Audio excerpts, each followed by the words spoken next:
So all of this is part of your RV park, or was? Yes. At some point. I've had several RVs parked A here. heartbroken Lorena Guillen walks us through what is left of her decimated 6-acre RV park located on the Guadalupe River. The park has been ravaged. Her well-known restaurant, Howdy's, is shut down. And right now, she doesn't know how she or her employees will survive all this destruction. And this is one thing I want people to understand.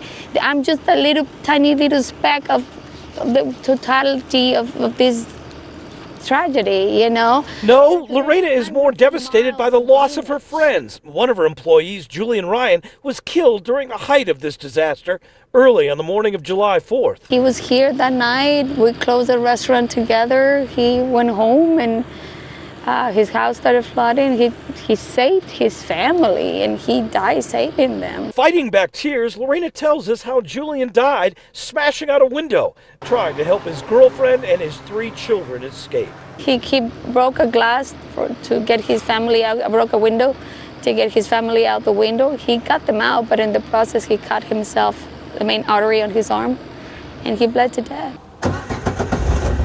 Tim Miller with Texas EquiSearch has brought 30-plus members of his team here to help with search and rescue efforts and calls this level of destruction and the loss of life unbelievable.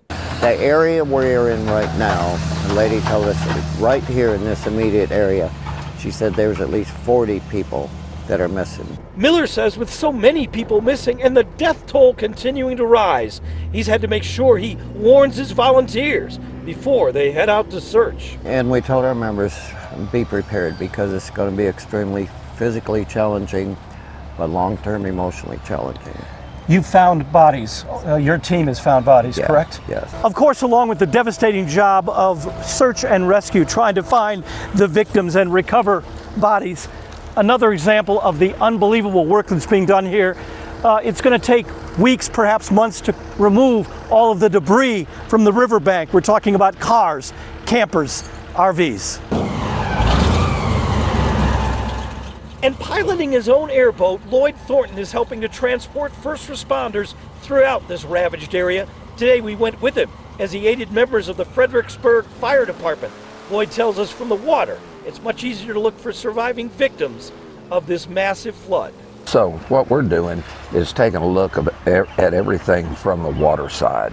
Because you have a totally better view of where, A much better where view. people could be, Right. where victims could be, Yes. where people could be hanging on for dear life. We would love to get somebody like that. Yes, with so much heartbreak and loss, Tim Miller plans to be here with his team a long time.